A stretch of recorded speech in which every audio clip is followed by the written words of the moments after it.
Abra a tua Bíblia no segundo livro de Samuel.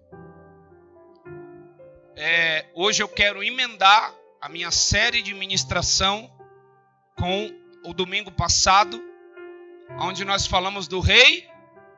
Quem lembra? Qual que era o nome do rei? Rei Ezequias, né? E o rei Ezequias, eu disse que ele tinha um modelo de reinado que era baseado no reinado de Davi. Então, hoje eu quero falar um pouquinho sobre Davi com você. Tá bom? Segundo livro de Samuel, capítulo 11.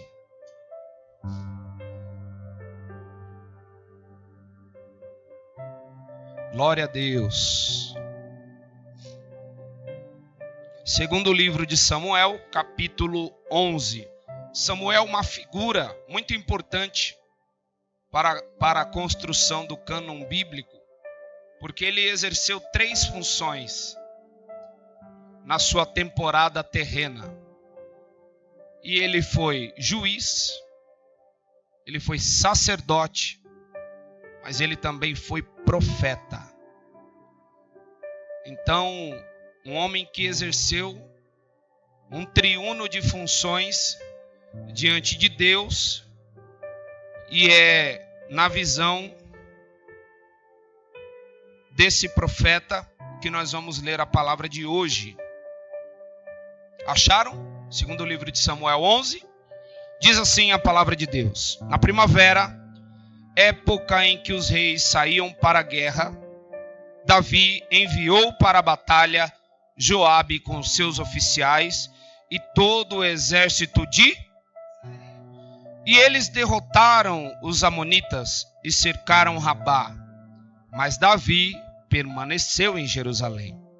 Uma tarde, levantou-se da cama e foi passear pelo terraço do palácio.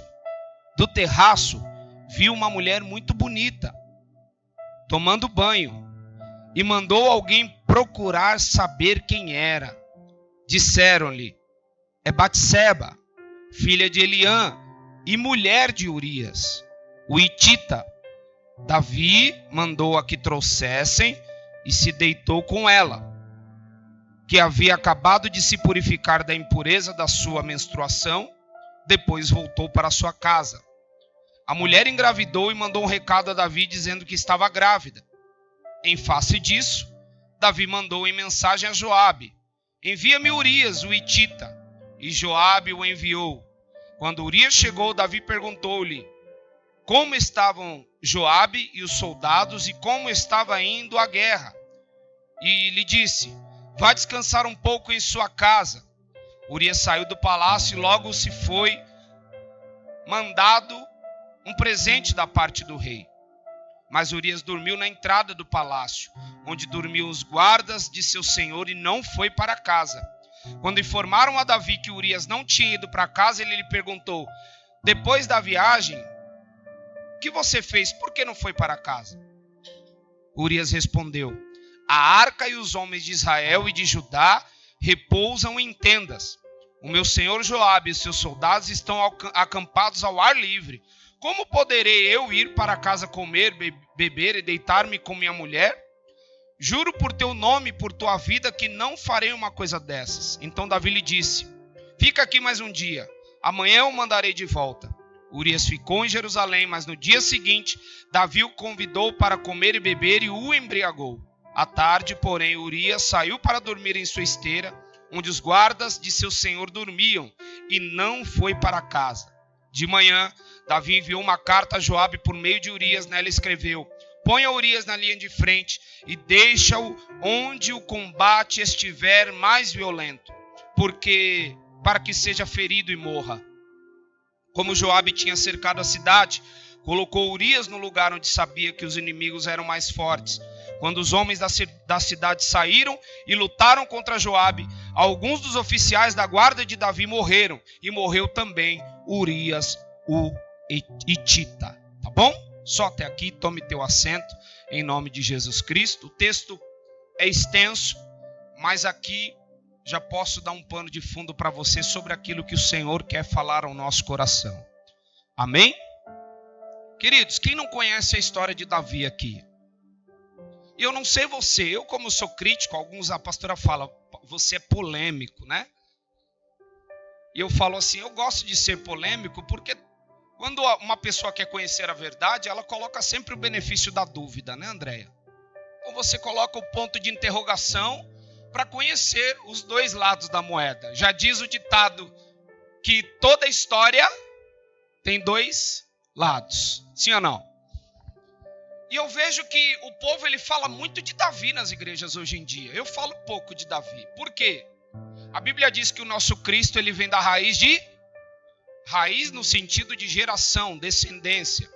Porque o Messias haveria de vir da descendência do rei Davi. E aí às vezes o povo recapitula a história para falar daquilo que já foi revelado ou nem fala daquilo que foi revelado. E eu poucas vezes recapitulo a história, mas hoje eu tenho um segredo judaico para compartilhar com vocês. Só que antes de falar dos segredos, eu quero falar daquilo que normalmente se fala. Davi foi o homem segundo o coração de Deus. Sim ou não? Não é pregado isso? Só que às vezes me bate uma concepção no meu entendimento. Eu falo, como pode um homem que pecou absurdamente, porque na nossa linha moral de concepção humana, a gente denota erros graves e erros não graves, sim ou não? Às vezes você está ali, às vezes contou uma mentirinha para não ferir ninguém, né? É um erro não tão grave, moralmente falando. Agora, pegar a mulher de alguém numa cultura como a nossa, né? Já tem até na linguagem dos jovens, como que é? A pastora foi a primeira que ia falar, né? Talarico, né? E ai se alguém só mexer com a mulher de alguém, pelo amor de Deus. E aí com essa concepção, claro que na época, outra cultura, Davi, por exemplo, tinha concubinas, todos os reis podiam ter. Então a cultura, tem gente que fala, na Bíblia, no Velho Testamento, podia ter mais uma mulher, sim ou não? Na verdade não é a Bíblia, as culturas permitiam. O que Deus estipula lá no Éden é um homem para uma mulher e uma mulher para um homem. Acabou. Não tem mais. Né? Esse negócio de ter duas mulheres hoje em dia aí é trisal, é quadrisal. Né? Eu não sei como esse povo vive, porque para a mulher já é difícil ter um homem. E para o homem já é difícil ter uma mulher. Né? Imagina duas, amigão. Hein, Rodrigo? Já imaginou duas Alessandra do seu lado? Já imaginou eu com duas Fabiana? Pastora responde por mim, né? Não. Negativo. Cadê a Bianca? Olha o Joseph. Então, o que Deus determinou, um homem e uma mulher. Agora as culturas elas foram se disseminando com outras questões. E o rei podia ter a mulher que quisesse, menos a mulher dos outros, irmão. Só que aí o que acontece? Nessa época, o texto diz no início uma coisa muito extraordinária. E nessa época, era a época que os reis iam para a guerra. Primeira coisa que eu observo na época que os reis vão para a guerra, porque governante antigamente eram homens de guerra, homens valentes. Eram generais de guerra. Os reis antigamente é igual general de guerra. E aí a primeira coisa que eu noto de errado aqui na vida de Davi, nesse comportamento se o normal era os reis irem para a guerra, o que Davi ficou fazendo em Jerusalém? Então, a gente conhece a história do derrubar gigante, a gente conhece a história do derrotar o urso, derrotar o leão, mas Davi errou feio, irmão. Por quê? Ele ficou em Jerusalém durante a guerra e na sua ficada em Jerusalém observou uma mulher tomando banho e mandou trazer e trouxeram, e depois que ele quis cuidar do marido dela. E ainda quis implantar, fazer o cara deitar com a esposa para que o filho do ventre dela não fosse imputado para ele, para que ele não sofresse nenhum tipo de dano, né, diante da sociedade, fosse destronado, sofresse nenhum tipo de retaliação do seu povo. Mas nem deu certo, porque Urias tinha um caráter. E o caráter é: como que eu vou para minha casa, sabendo que meu chefe, todos os meus companheiros estão diante da batalha, eu vou comer, beber, ficar com a minha família? Não, eu sou guerreiro, eu sou da batalha, então quero ir para a batalha também. Ficou do lado de fora do palácio. Davi não conseguiu executar a sua armadilha. E eu fico imaginando como é a maquinação humana para o erro. E aí eu percebo que às vezes, a Bíblia diz lá em Atos capítulo 1, verso 8, que não saia de Jerusalém até do alto ser recebido o poder. Não é assim que o livro de Atos diz? Nessa estadia de Davi a Jerusalém, não é uma estadia porque estava se santificando ou recebendo o poder do alto.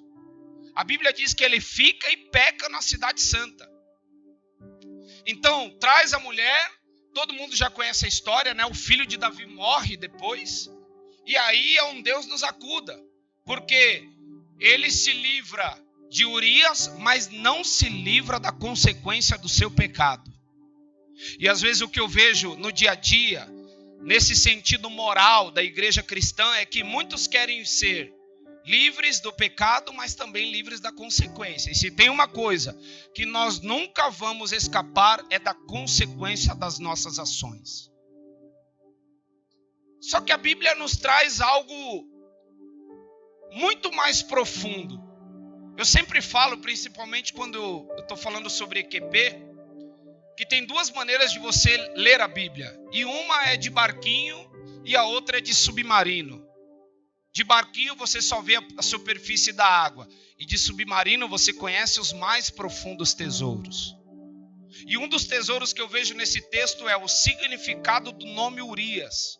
Preste atenção naquilo que eu vou te dizer. O judeu, ele tem uma cultura que o nome que você tem representa o seu caráter diante de Deus e da sociedade.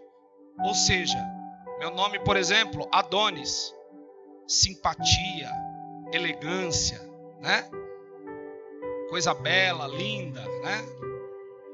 Faz jus à minha personalidade, né? A minha esposa falou, tá falado. E o nome de Urias representa a luz celestial, a luz divina, a luz de Deus. Aí tem gente que fala assim: ah, Davi pecou. Calma aí. O primeiro pecado de Davi não foi olhar a mulher. O primeiro pecado de Davi foi não perceber que do lado de Batseba existia uma luz divina que ele não poderia desmerecer. Sabe qual que é o problema da sociedade hoje em dia? É não perceber a luz divina nas coisas ao seu redor. Não perceber a luz divina no próximo. Não perceber a luz divina no dia a dia. Às vezes Deus também Deus mora em nós, habita em nós, como o texto fala. Mas como Ele é um Deus onipresente, está em todos os lugares, eu preciso perceber a Deus antes de cometer qualquer tipo de erro. Olha o que o ímpio me falou no telefone.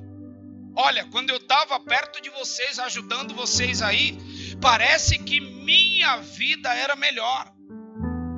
Então, peraí, se o ímpio entende aonde há a luz divina, por que que eu e você, cristão, não percebe ela diariamente? Por que que quando a gente olha para o próximo, a gente não percebe a luz de Deus? Quando a gente vai ferir a esposa, por que que a gente não percebe a luz de Deus? Por que quando a gente vai machucar os filhos, por que que a gente não percebe a luz de Deus? Por que quando eu vou naquela porta de emprego que eu estou extremamente inseguro, por que que é que eu não percebo a luz de Deus dizendo: não, Deus já foi na frente, Deus já abriu a porta, Deus já está primeiro do que eu lá, em nome de Jesus. Às vezes a gente tem uma concepção de: eu vou para a igreja buscar Deus. Ei, querido, Deus já estava com você quando você vinha pelo caminho. Aqui é a reunião do braseiro, porque você tem uma chama dentro de você, que unido à minha chama, a gente percebe Deus de maneira mais palpável. Então qual que foi o erro de Davi aqui? O erro de Davi, antes de cometer o erro, ou seja, às vezes a gente não entende que a gente só peca, só erra, quando a gente primeiro tira Deus do caminho. E aqui é o que eu vejo. Porque, por exemplo, tem gente que está perto de você e ela tem luz, ela tem chamado. Por quê? Você exala luz. Eu caminho com o Saulo exala luz, o Saulo exala paz, o Saulo exala conhecimento. Eu vou caminhar com ele. Daqui a pouco eu começo a ficar disperso e eu esqueço que nele é a luz divina e me separo. Aí daqui a pouco eu me uno com alguém que tem trevas. Eu estava falando com a dona Esther ontem isso, né? A gente falando das roupas ali. Que às vezes tem gente que não acredita em energia estando dentro da igreja. E existe. A gente é matéria é átomo com átomo. Tem pessoas que a luz dela é negra. E nós temos a luz alva mais que a neve, a luz branca divina. Uma luz que ilumina. Uma luz que aonde você chega, alguém fala assim: ei, existe algo diferente em você. Me conta o que é que você tem, porque você mesmo no problema, você é radiante. Mesmo no meio da dificuldade, você exala confiança, você exala maturidade, você exala fé diante da sua adversidade. E por quê? Porque antes de desejar as coisas terrenas, você precisa perceber aonde Deus está. Então às vezes você vai numa casa que não tem Deus, mas você faz questão de estar unido com aquela pessoa que não tem Deus. Porque eu gosto, mas espera aí. Você pode gostar, você pode ter afinidade, a pessoa pode estar bem com você, mas se a pessoa não tiver luz de Deus, se aparta. Porque se unir com quem não tem luz é queda. Se unir com quem tem trevas não vai te levar a lugar nenhum, você vai patinar no gelo. E você não vai adiante. Pastor, eu quero prosperar. Você quer prosperar? Perceba a luz de Deus. Perceba a luz divina. Lá no teu ambiente de trabalho tem adversidade? Tem luta? Então é o seguinte. Perceba quem exala luz. Perceba quem exala Deus. Perceba quem exala o Altíssimo. Pastor, onde eu estou, ninguém exala não. Então seja você a luz divina lá no teu ambiente. Seja você a luz de Deus. Seja você a luz que ilumina. O próprio Cristo disse: nós somos a luz do mundo, o sal da terra, mas a luz do mundo. Olha que interessante. Abra a tua Bíblia rapidamente no livro de Isaías, capítulo 60. Desde o louvor aqui, Deus já está falando de luz. Luz. Luz serve para quê? Para que serve a luz, gente? Para iluminar. Mas iluminar tem uma consequência. Você vai entrar num lugar, no quarto, você quer procurar algo. Aí você põe a luz. Às vezes você está procurando algo e não encontra, porque você está procurando no escuro. Eu vim pregar para você essa manhã aqui que você precisa do Altíssimo. Pastor, eu vivo igual um barco à deriva. Aonde o vento sopra eu vou, aonde as ondas levam eu estou indo, mas aonde eu marquei para trilhar eu não consigo trilhar. Sabe o que está faltando? Está faltando a luz sobre a tua vida, em nome de Jesus. Põe aqui para mim 60 versículo 19. Para quem não conhece, Isaías é o profeta messiânico que profetizou a vinda do Messias. Olha só o que ele diz no capítulo 60, verso 19. Nunca mais o sol será a sua luz de dia, nem o brilho do luar iluminará você. De novo, nunca mais o sol será a sua luz de dia, nem o brilho do luar iluminará você, pois o Senhor será a sua luz para sempre. O seu Deus será a sua glória. Pastor, é o que eu tenho que acender? Uma lanterna? Eu tenho que andar com o quê? Com um capacete, com aquela bazuca de luz na testa? Não. Você precisa ter uma luz dentro de você. Tem pessoas que às vezes falam assim: pastor, nossa, quando você fala, eu vejo Deus, ao conhecimento. Não é de mim, é a luz que vive em mim. É essa luz que vive em você. É essa luz que está em você. E é essa luz que precisa brilhar todos os dias da sua vida. Pastor, como nunca recair na vida? Como nunca recair? Não deixando passar desapercebido a luz do alto. Não deixe passar desapercebido. Você precisa da luz. Luz para quê? A Bíblia diz, o Evangelho diz: lâmpada para os meus pés é a tua palavra. Aprendeu a caminhar agora? Então a palavra de Deus que nós anunciamos como Jesus Cristo de Nazaré, Ele é a lâmpada para os teus pés, porque aonde você pisa, você sabe, aqui não tem buraco, porque a palavra, Jesus, é a lâmpada que ilumina os meus pés. Então eu vou pisar, aqui eu sei que não tem buraco, aqui eu sei que não tem armadilha, aqui eu sei que não tem ponte caída, aqui eu sei que não tem abismo, porque a luz do Messias, ela reina dentro de mim. Pastor, eu não vejo essa luz. Se você não vê essa luz na tua vida, se você não percebe essa luz na tua vida, essa manhã é manhã de você receber essa luz dentro de você, em nome de Jesus Cristo. Você crê nisso, querido? Então dá um brado de glória aí ao Senhor em nome de Jesus. Oh, aleluia! Lâmpada para os meus pés. Não tem sol. O sol, deu sol? Não. Deus está dizendo: o sol não será a tua luz de dia. O brilho do luar não será a tua luz de noite. Eu sou o Senhor, que te guio durante o dia. Sabe a mortandade que assola ao meio-dia? A mortandade é um símbolo da escuridão. Eu não sei se você já percebeu, mas às vezes meio-dia está todo mundo correndo, né, com alguma coisa. Ou saindo para o almoço, mas normalmente é almoço, né? Mas todo mundo correndo, alguns iniciando o dia meio-dia. E o texto fala: a mortandade que assola ao meio-dia. Como pode um elemento da escuridão atuar perante o dia? Por quê? Porque nós não estamos falando de uma claridade física. A gente não está falando de uma escuridão física. Eu estou falando de uma iluminação espiritual. Eu estou falando de uma luz espiritual. Uma luz para você perceber. Às vezes você tem duas opções, dois caminhos. Aí você fala: meu Deus, parece tão igual. Parece que são caminhos tão igualitários, Senhor. Mas aonde está a tua luz? Aí Deus brilha no caminho que você deve seguir. Porque Ele é a tua luz. O salmista diz, né? O Senhor é a nossa luz, a nossa salvação, a quem temerei. Ou seja, o terceiro tópico é: a luz também tira o medo do teu coração.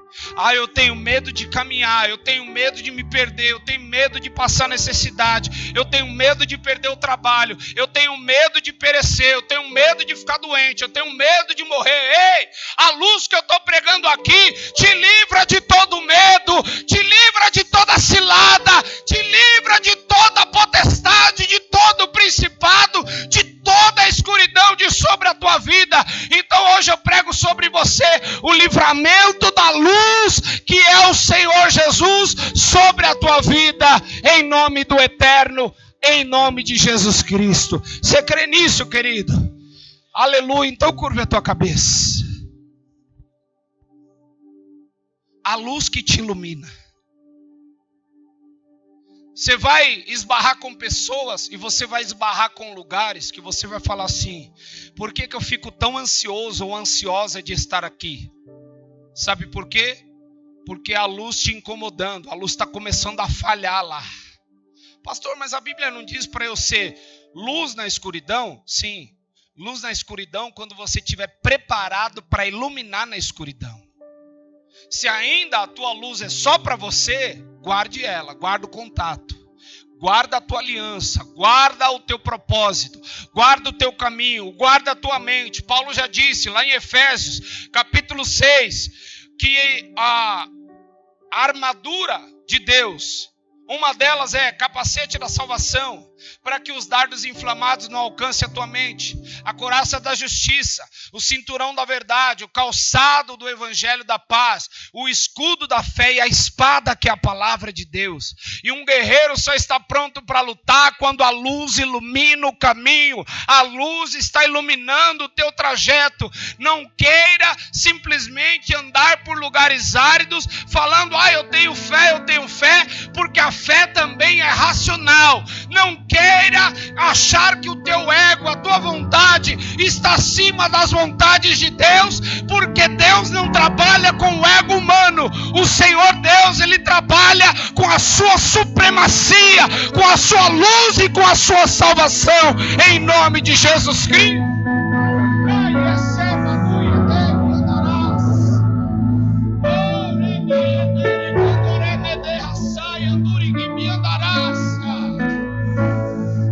Fique em pé no teu lugar, querido. Nós vamos orar ao Senhor.